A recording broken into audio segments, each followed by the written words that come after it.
اعوذ باللہ من الشیطان الرجیم بسم اللہ الرحمن الرحیم۔ اب یہ جب ایک آدمی کو انہوں نے اپنے درمیان میں سے بھیجا کہ جا کے وہ بازار سے ان کے لیے کھانا پینے کے لیے کچھ لے آئے، تو اس کو یہ ضرور ڈرا کر بھیجا کہ تمہیں یاد ہے کہ وہ بادشاہ ہمیں مار دینا چاہتا ہے ہمارے دین کی طرف سے، ہمارے دین کی وجہ سے، چونکہ ان کو معلوم نہیں تھا کہ وہ کتنے عرصے تک سوئے رہے، اس لیے وہ ابھی بھی اس ڈر میں تھے کہ کہیں ایسا نہ ہو کہ وہ ہمیں فوراً ہی پکڑ کر مار ہی نہ ڈالیں۔ تو انہوں نے اپنے بھائی کو اپنے ساتھی کو سمجھا کر بھیجا کہ جب جاؤ، جا کے جب کھانا لے کر آؤ گے تو اس بات کا خیال رکھنا کہ ہماری خبر کسی کو نہ دینا کہ ہم کون ہیں۔ اور اسی طرح ہم نے ان پر لوگوں کو مطلع کر دیا تاکہ لوگ جان لیں کہ بے شک اللہ تعالیٰ کا وعدہ سچا ہے۔ یعنی کہ اس سے مراد کیا ہے کہ بستی کے لوگ جہاں سے وہ غائب ہوئے تھے، اللہ تعالیٰ نے ان کو بتا رکھا تھا کہ یہاں سے ایسا نہیں تھا کہ یہ خبر نہ پھیلے، بلکہ یہ بات عام پھیلی ہوئی تھی کہ ایسے کچھ نوجوان تھے اور وہ غائب ہو گئے۔ کہاں غائب ہو گئے کسی کو کوئی علم نہیں تھا۔ اسی لیے اللہ تعالیٰ نے فرمایا کہ اور اسی طرح ہم نے ان پر لوگوں کو مطلع کر دیا تاکہ لوگ جان لیں کہ بے شک اللہ تعالیٰ کا وعدہ سچا ہے اور بے شک قیامت میں کوئی شک نہیں۔ یہاں پر قیامت میں کئی شک کے بارے میں کیوں کہا گیا؟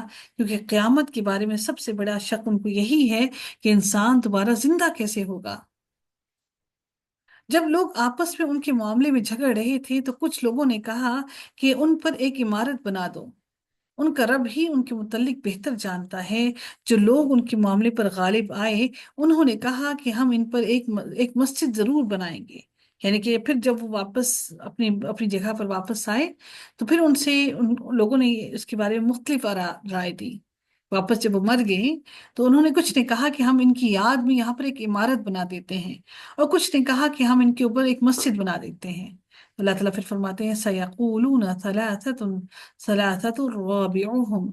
اب ان کی تعداد کے بارے میں کہ وہ در حقیقت اصحاب کہف جو تھے وہ کتنے تھے، جلد ہی وہ کہیں گے کہ وہ 3 تھے اور ان کا چوتھا ان کا کتا تھا، اور وہ کہیں گے کہ وہ 5 تھے اور ان میں سے چھٹا ان کا کتا تھا۔ یہ بغیر علم کے رائے زنی کرنا ہے، ان کو در حقیقت اصل علم نہیں ہے کہ وہ اصحاب کہف کتنے تھے، اور وہ کہیں گے کہ وہ 7 تھے اور ان میں سے 8واں ان کا کتا تھا۔ آپ کہہ دیں اے نبی، آپ کہہ دیں کہ میرا رب ہی ان کی تعداد کو بہتر جانتا ہے، تھوڑے لوگوں کے سوا انہیں کوئی نہیں جانتا۔ چنانچہ آپ ان کے رب کے بارے میں چنانچہ آپ ان کے بارے میں کسی سے سرسری بحث کے علاوہ، یعنی کہ سرسری سی بات کے علاوہ اس بارے میں جھگڑا نہ کریں کہ ان کی تعداد کتنی تھی، وہ کتنے لوگ تھے۔ در حقیقت جو اصل معاملہ تھا وہ یہ تھا کہ چونکہ انہوں نے اللہ تعالیٰ کے پورے حق کا ساتھ دیا اور حق پر قائم رہے، تو اللہ تعالیٰ نے ان لوگوں سے ان کو نجات دی اور ان کو خوف سے نجات عطا کی، اور نہ ہی ان کے بارے میں ان سے کسی سے فیصلہ مانگے، کسی اور سے فیصلہ نہ مانگے کہ وہ در حقیقت کون لوگ تھے اور کیسے تھے۔ اور آپ کسی چیز کے بارے میں یہ مت کہیں یقیناً میں کل یہ کام کرنے والا ہوں۔ یہ اللہ تعالیٰ نے خاص طور پر کہا گیا، ہم سب کو کہا گیا کہ ہم جب بھی کوئی کام کریں تو کبھی یہ مت کہیں کہ کل یہ کام کرنے والا ہوں، مگر انشاءاللہ کہا کریں۔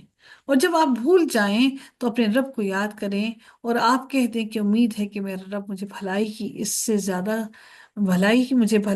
سے زیادہ قریب راہ دکھا دے گا۔ اور وہ لوگ اپنے غار میں 300 سال رہے اور انہوں نے 9 سال کا اضافہ کیا، یعنی کہ 9 سال مزید رہے۔ 300 سال اس غار میں سوئے رہے اور پھر 9 سال مزید، پھر اس کے بعد وہ سونے کے بعد مزید رہے، مزید زندہ رہے۔ آپ کہہ دیں اللہ تعالیٰ ہی بہتر جانتا ہے کہ وہ جتنا عرصہ رہے۔ اب یہ بھی اللہ تعالیٰ نے فرمایا کہ کہہ یہ رہی تھے، گمان یہ تھا کہ وہ 300 سال رہے اور پھر 9 سال کا ان کے اندر مزید اضافہ کیا۔ تو اے نبی آپ کہہ دیں کہ اللہ ہی بہتر جانتا ہے کہ وہ جتنا عرصہ رہے۔ آسمانوں اور زمین کی پوشیدہ باتیں اسی کو معلوم ہے۔ لوگوں نے اپنے پاس سے اس کو 300 سال کے برابر قرار دے دیا کہ وہ 300 سال تک اس غار میں ٹھہرے رہے، لیکن اللہ تعالیٰ نے بیان کیا کہ اللہ بہتر جانتا ہے ہر ایک ہی کے وقت کو، کس قدر وہ دیکھنے والا اور کس قدر وہ سننے والا ہے۔ اللہ کے سوا ان کا کوئی مددگار نہیں، اور نہ ہی اللہ تعالیٰ کسی ایک کو اپنی حکومت میں شریک کرتا ہے۔ اور آپ کے رب کی کتاب میں سے جو آپ کو وحی کی گئی ہے اس کو آپ پڑھ کر سنا دیں، اس کی باتیں بدلنے والا کوئی نہیں، اور اس کے سوا آپ کبھی کوئی جائے پناہ نہ پائیں گے۔ اے نبی، آپ اپنے آپ کو ان لوگوں کے ساتھ روکے رکھیں جو صبح و شام آپ اپنے رب کو پکارتے ہیں اور وہ اس کی رضا چاہتے ہیں، اور آپ کی نگاہیں ان سے آگے نہ بڑھیں۔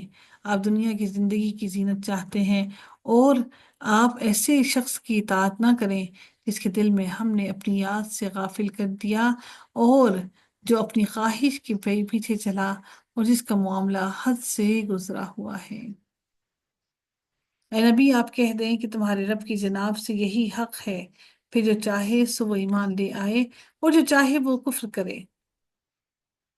یقیناً ہم نے ظالموں کے لیے ایسی ہی آگ تیار کر رکھی ہے جس کی لپیٹیں انہیں گھیرے میں لے چکی ہیں، اور اگر وہ پانی مانگیں گے تو انہیں پگھلے ہوئے تانبے جیسا پانی دیا جائے گا جو چہروں کو بھون ڈالے گا۔ ایسا پانی دیا جائے گا جو چہروں کو بھون ڈالے گا۔ بڑا ہی برا مشروب ہے یہ، پینے کا جو شربت ہے یہ بڑا ہی برا ہے، اور بہت ہی بری آرام گاہ ہے یہ، بے شک جو لوگ ایمان لائے اور جنہوں نے نیکیاں کی ہیں۔ یقیناً ہم ایسے لوگوں کو اجر ضائع نہیں کرتے جو اچھے کام کریں۔ یہی لوگ ہیں جن کے لیے ابدی جنتیں ہیں، ہمیشگی کی جنتیں ہیں، اور جن کے نیچے نہریں بہتی ہیں، وہاں انہیں سونے کے کنگن پہنائے جائیں گے، وہ باریک اور دبیز ریشم کے سبز کپڑے پہنیں گے، اس میں تختوں پر ٹیک لگائے بیٹھے ہوں گے، اور اچھا بدلہ ہے، اور یہ اچھی آرام گاہ ہے۔